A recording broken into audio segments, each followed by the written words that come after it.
you know, RT Game, a new YouTuber that I like. And then I see these two videos pop up in my recommended. So I'm probably gonna watch them, because if you're talking about Sword and Shield, which is going to be based in a country similar to the UK, you might also be slandering the UK. So, yeah, bit of a race matter here, really, so I'm going to dip my toes in those waters. Let's just go and see everything wrong this abomination. Perhaps the... So a few seconds in and his voice is already hurting my ears. biggest yikes for Pokemon in a long while. Sword and Shield have been stirring up a lot of controversy from the fans, me included. With the lack of the national Pokedex, fans have finally spoken up about the many issues of these new Pokemon games. Can I just say that National Pokemon Dex, that would be way too much work already. We were lucky we had a Pokedex all the way back then for 151 Pokemon, but now for nearly, 866 Pokemon? Yeah, I don't think we're getting a Pokedex anytime soon, mate.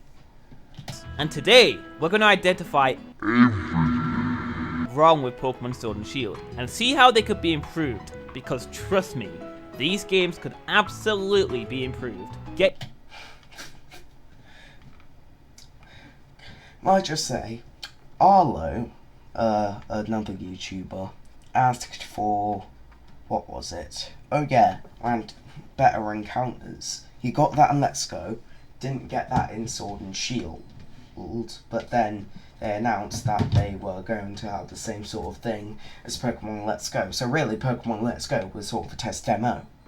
You get me? Get your dislikes at the ready, because we're about to tear this game to complete shreds. Yeah, I feel like turning this video into shreds, but I'm holding back. It's gonna be fun. Sorry if you clear beeping. That's just the fire alarm. I think I'm going to die soon. The National Pokedex is of course the #1 issue you've all most likely heard of already. But why is this such a big deal? Well, apart from the fact that their excuse was abysmal, we'll talk about this later on, there's really just no logical excuse as to why it's not here. No logical excuse? Maybe there's nearly... Hold on a minute, let me do some research. Maybe there's 807 Pokemon. But I'll hear him out. Continue.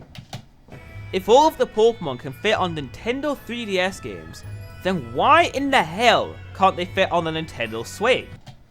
All the Pokemon can fit on the 3DS games, correct, but the 3DS games mostly were developed for the console.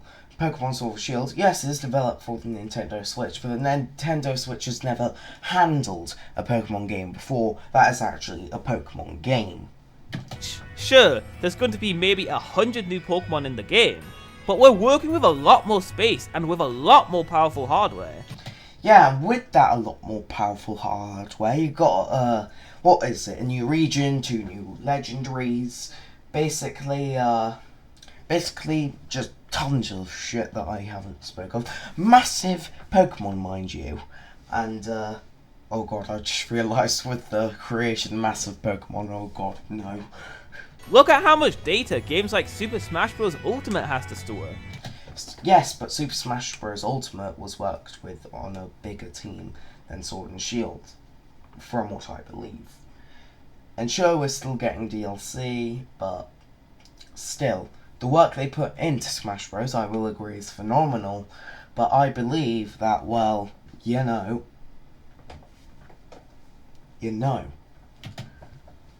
Do you see them cutting items or characters from the game? Well, yes, actually, they did take out a few. Breath of the Wild is quite possibly the biggest game ever made. Yeah, but that's because it's an open using world. A wide range of textures and complex models for the big bosses like Calamity Ganon. So why is it that that game looks leagues better than what Pokemon Sword and Shield could possibly dream of being? I'm gonna just stop here